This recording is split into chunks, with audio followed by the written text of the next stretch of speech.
This year, our team is challenged to build robots to wrap the strap, which is to reduce, manage, and recycle waste.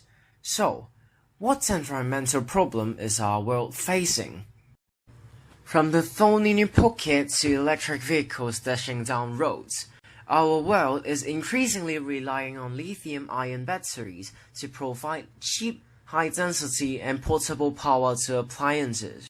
In fact, the lithium-ion battery manufacturing industry is now already a $40 billion business.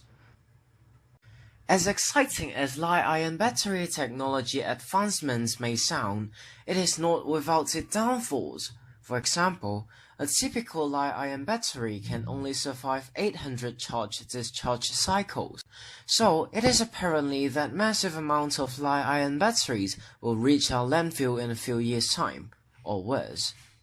As the batteries carry toxic chemicals such as nickel, cadmium, and lead, improper treatment of batteries may lead to water or even food source contamination in severe cases.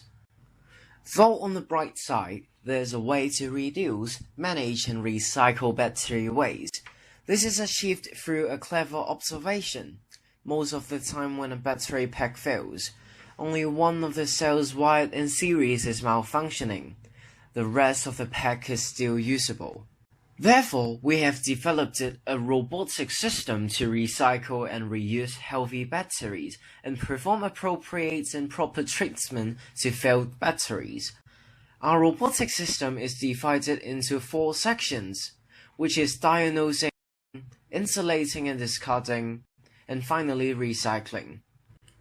At the first stage of diagnosing, our robot checks the battery's health and decides the corresponding actions to perform, which are discarding and recycling.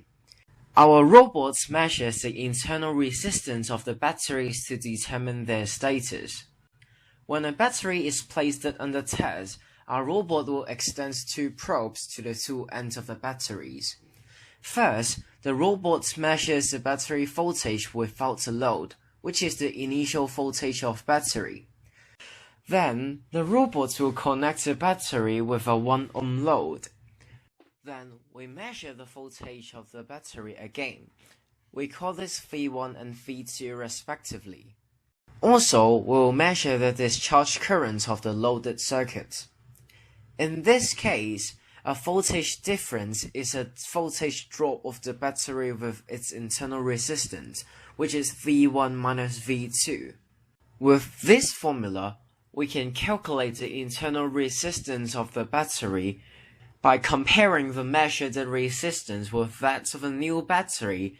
Our robotic systems can determine whether the battery is fit for further use or not. After the diagnostic, the robot will carry out suitable treatment to the batteries. For failed batteries, they will be placed in an insulated box and stored properly. For the healthy ones, they will be inserted into a power bank and start their second lives. Since the Mindstorm's EV3 and NXT set do not have a compatible voltage sensor, our team has one self-made. Since the EV3 uses a 10-bit ADC, the resolution of the data that we get directly from the EV3 is not high enough for a precise measurement of the battery's state. Furthermore, as the battery will be measured in a random direction, the voltage measured may be either positive or negative.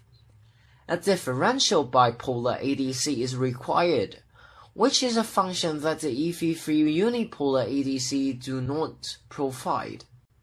We therefore use a TNC 3.1 32-bit microcontroller board and a programmable 16-bit 4-channels ADC ADS1115.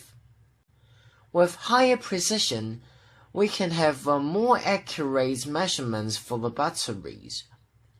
ADS1115 can be configured as 2 differential channels instead of 4 single-ended input channels.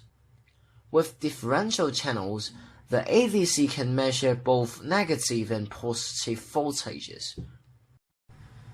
The ADS1115 ADC transmits the data in a custom 400 kHz I2C packet, which the EV3 has trouble reading. Therefore, we added a TINC3.1 32-bit microcontroller as an interface between EV3 and ADS1115.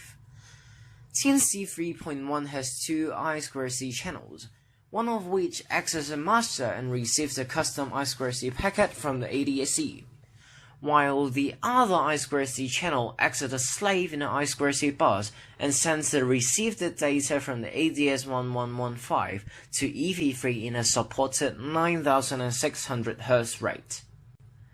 TINC3.1 converts the 16-bit data into 2 packs of 8-bit data, which the EV3 can read and analyze. With a conversion algorithm, the EV3 can read the data and calculate the actual voltage measured.